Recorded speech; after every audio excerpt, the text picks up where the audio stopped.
Oi, minha gente, tudo bem? Que alegria! Estamos juntos mais uma vez, mais uma aula conectada, mais uma aula remota, não é? Estamos aqui, ó, firmes e fortes, não é? Vencendo as dificuldades, vencendo os desafios e nos tornando, sem sombra de dúvidas, pessoas mais fortes, melhores, né? Para isso que a gente está vivendo tudo isso, para nos tornarmos pessoas melhores, não é assim? For para continuar do jeito que a gente era, nem adianta tanto sacrifício, né? Sempre a gente tem que buscar ser uma pessoa melhor, em todos os sentidos. Ser uma pessoa melhor, uma filha melhor, não é? Um pai melhor, uma mãe melhor, uma professora melhor, né? Para poder a gente ter realmente um mundo melhor, porque o mundo é formado por nós, não é verdade? Vamos para a aula de hoje. Vamos começar com um aviso, com um recado, com um alerta sobre o coronavírus. A gente já sabe as formas de contágio, que é pelo ar, que é pelo contato pessoal através das secreções, né? A partir da saliva, do catarro, por exemplo. A gente já sabe os sintomas, a gente já sabe como evitar. Então, minha gente, se a gente já tem o conhecimento de tudo isso, falta o principal, a gente colocar em prática. Se eu já sei como pegar, então eu vou fazer todos os processos para não pegar. Se eu já sei quais são os sintomas, então se eu tiver com os sintomas, eu vou procurar fazer o teste e vou me isolar para que outras pessoas, se der positivo, não sejam contaminados por mim. O que é que está acontecendo que ao invés de o número diminuir, estão aumentando? Porque as pessoas estão tendo conhecimento do caso, mas não estão colocando em prática o que deve ser feito, os cuidados que devem ser feitos. Muitos dizem, fique em casa, fique em casa. Muitos reclamam porque tem que ir trabalhar. Reconheço, não é? Só quem é pai de família, mãe de família, sabe da luta diária que é para colocar o pão na mesa. Mas muita gente está na rua sem necessidade. Não é hora de passear, não é hora de visitar parentes nem amigos, não é hora de dar voltinha. É hora de ficar em casa para preservar a vida daqueles que têm que sair. E essa luta só depende de mim e de você para vencermos, não é?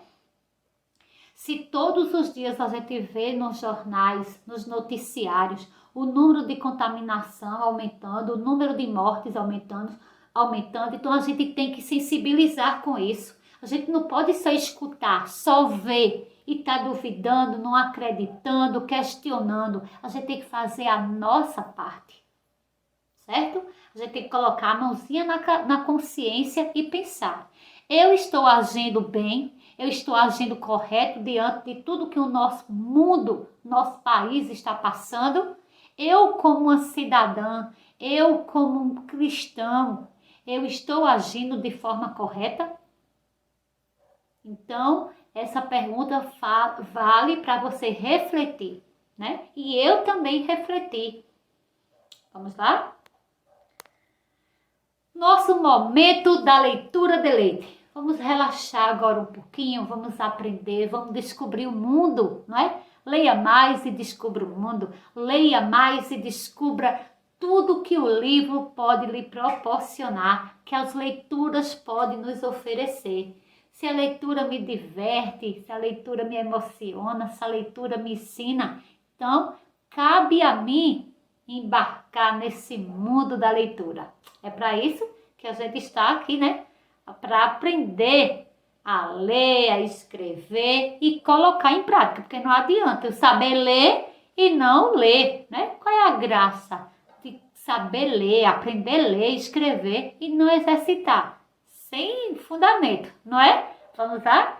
Olha, mais um aviso sobre os benefícios da leitura. Sou daquela professora, ó, que fica batendo na tecla, viu? Até você exercitar, até você colocar em prática tudo aquilo que a gente ensina. Olha, alguns benefícios da leitura: pensamentos mais estruturados, organizados, não é? Melhora a escrita, melhora a gramática, aumenta a sua inteligência, lhe faz conhecer outros lugares e culturas, melhora o vocabulário. Olha quanta coisa boa. Então, se eu sei ler, se a leitura me dá todos esses benefícios, eu estou esperando o quê para começar a ler? Vamos ler comigo? Olha, o gênero textual que eu trouxe para vocês hoje são os provérbios. Vocês conhecem esse gênero textual? Já leram os textos desse gênero? Olha, os provérbios são ditos populares, frases, certo? Ditas pelo povo, criada pelo povo, que tem o intuito, que tem o objetivo de ensinar, de aconselhar, certo? Por isso, ó, ditados populares foi criado pelo povo e tem a missão de aconselhar. Olha que texto pequeno, mas com um conselho tão bonito. Aquele que não agradece pelas pequenas coisas, não agradece o bastante, não é? A gente tem tanta coisa para agradecer. O piscar do olho, o respirar, o andar, o falar, não é? A comida, a água, a nossa cama, a nossa casa. Mas é algo que a gente tem tanto no nosso dia a dia que passa despercebido e a gente não para pensar, para refletir na grandiosidade dessas pequenas coisas. E a gente passa despercebido, ó, no dia a dia a gente nem para agradecer, não é? Só sabe a dificuldade, a graça que é de respirar quem está precisando de um balão de oxigênio, não é? Principalmente agora nessa pandemia, a quantidade de pessoas que estão sendo entubadas para poder respirar.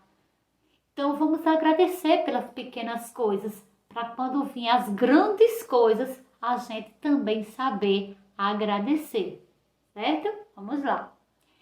Quando você faz o bem a outra pessoa, faz o bem a si mesmo.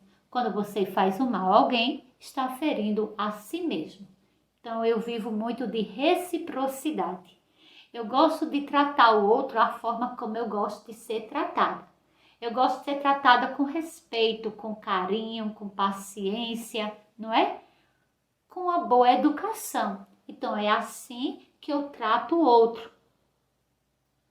Quem já estudou comigo, quem convive comigo sabe que esse é o meu lema. Viver de reciprocidade, né? O tratar o outro. Como é bom ser tratada bem. Para isso, eu tenho que tratar o outro bem também. Eu não posso exigir ser tratada com respeito se eu não trato o outro com respeito, né? Se eu grito o outro, eu estou pedindo para ser gritada, né? Se eu trato mal o outro, eu estou pedindo para ser tratada mal também. Então, a gente tem que ver a forma que gosta de ser tratada para a gente tratar o outro, não é? E quando você faz o mal a alguém, está ferindo a si mesmo. Pois é, quando a gente pensa que está ferindo o outro, colocando o outro para trás, prejudicando, a gente está prejudicando primeiro a gente, não é? Primeiro a gente está se ferindo, se machucando, para depois a gente tentar ferir o outro. Pensa nisso. Vamos lá. Ser sábio é melhor do que ser forte. O conhecimento é mais importante do que a força. Afinal, antes de entrar numa batalha, é preciso planejar bem. E quando há muitos conselheiros, é mais fácil vencer. E aí, vocês concordam? Que a sabedoria é mais importante do que a força aí é a força física, né? Então, realmente, para vencer as dificuldades, para vencer os desafios, a gente precisa primeiro conhecimento, sabedoria, discernimento, né? Primeiro de que a força física.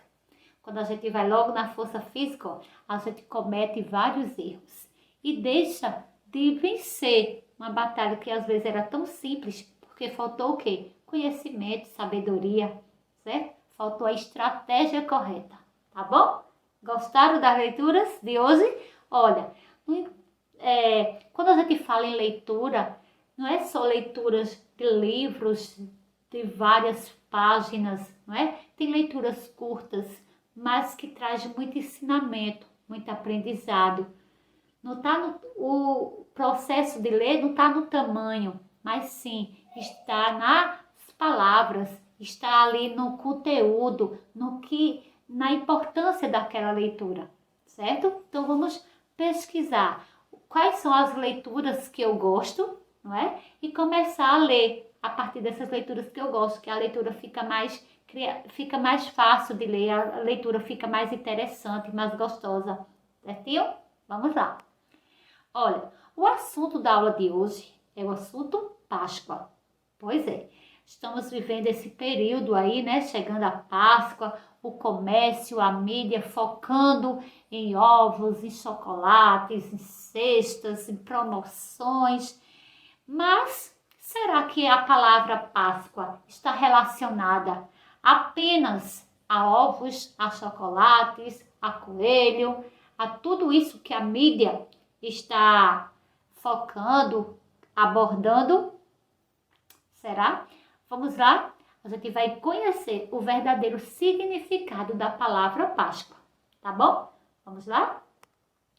Olha, no início era o nome da festa que os pastores faziam na entrada da primavera. Ofereciam a Deus um cordeiro para pedir a proteção sobre a fecundidade do rebanho. Mais tarde, ingressando em Canaã, aderiram à festa dos agricultores, denominada Festa dos Pães Ázimos. Estes ofertavam a Deus os primeiros grãos de trigo da colheita. Faziam um pão sem fermento, para não contaminá-lo com o velho. As duas festas se assimilaram e tomaram o nome de Páscoa. Então a gente vê que a palavra Páscoa aí está sendo usada, né, em dois sentidos, em dois momentos, em duas situações bem diferentes, né? Então a gente vai ver que ao longo da nossa história, a palavra Páscoa, ela tem vários significados. Vai depender do povo e da época. A gente viu duas situações aí que era vivenciada a Páscoa.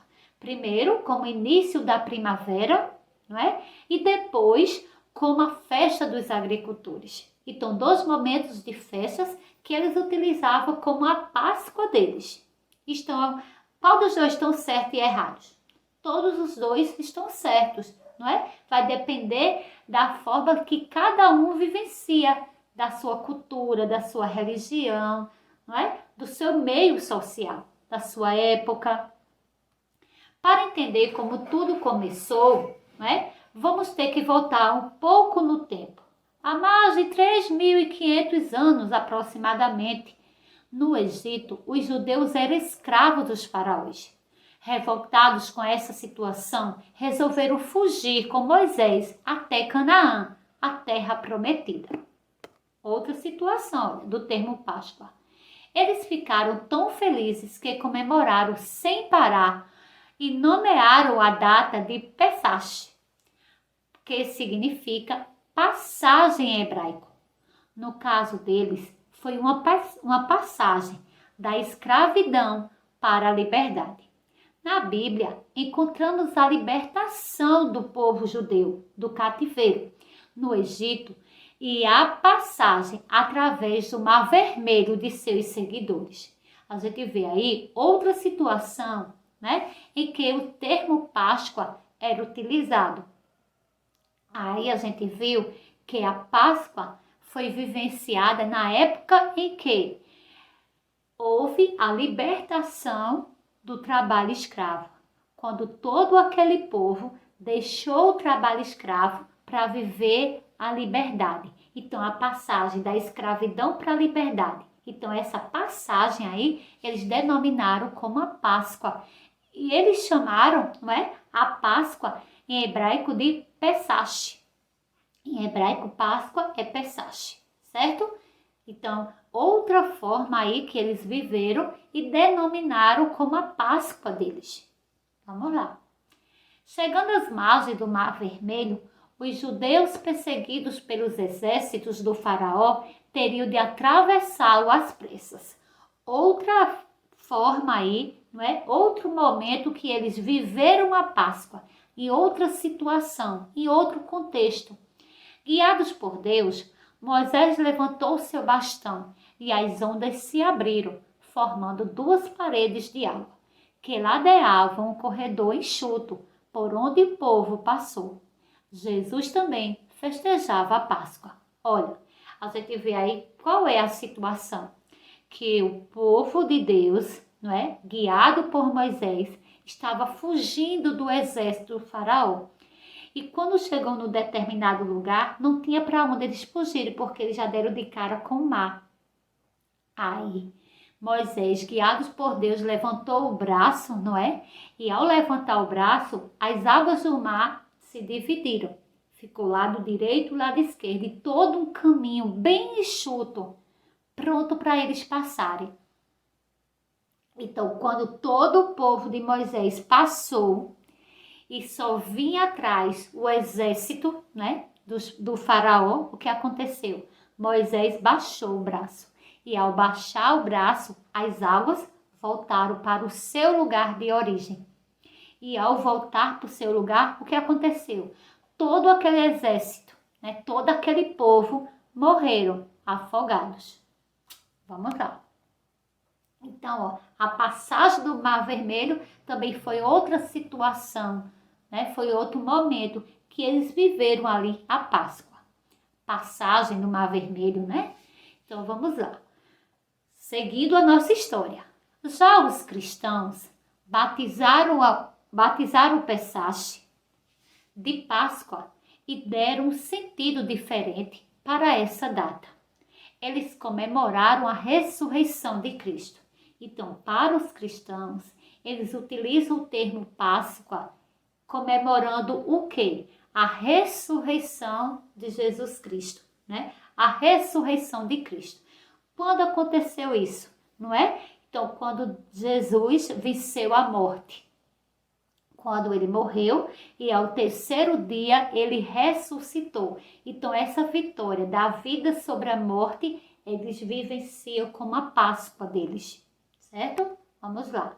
Então, por isso que é chamado o Domingo de Páscoa. Foi o que ele fez ao cear com seus discípulos, condenado à morte na cruz e sepultado. Ressuscitou 3 dias após. Então, na quinta-feira, né, do calendário cristão, na quinta-feira santa, teve a última ceia, onde Jesus ceou com seus discípulos, com os 12 discípulos, né? E depois daquela ceia, ele foi condenado à morte.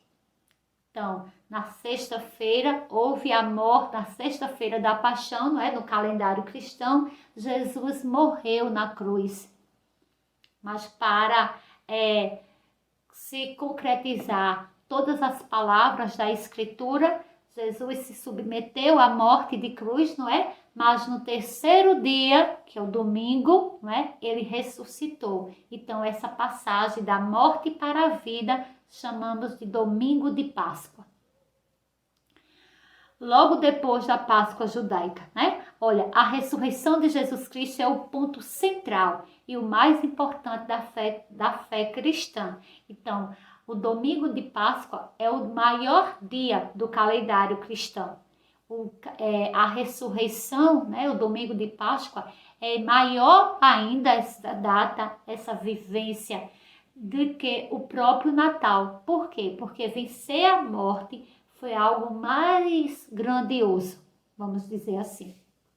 Através da sua ressurreição, Jesus prova que a morte não é o fim e que ele é verdadeiramente o Filho de Deus. Porque ele prova, porque durante todo o processo, não é, que Jesus passou pela terra pregando o Evangelho, desde o momento que ele fazia os ensinamentos até o momento da sua condenação, crucificação e morte de cruz, muitos duvidaram, não é, que ele era realmente Filho de Deus.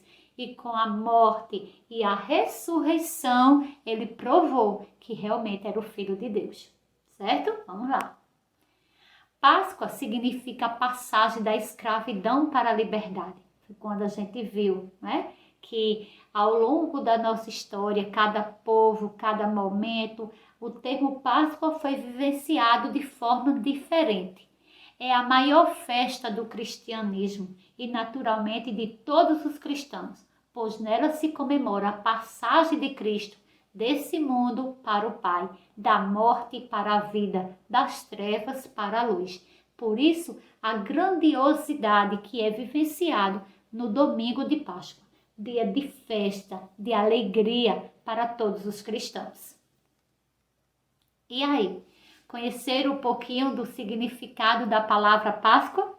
Então, minha gente, com relação ao passado tempo, não é? O comércio foi inserindo outros símbolos, né, para representar a Páscoa, como coelho, chocolate, o ovo. Mas quando a gente vê a palavra Páscoa, a gente não deve lembrar apenas do chocolate. Faz parte, não é?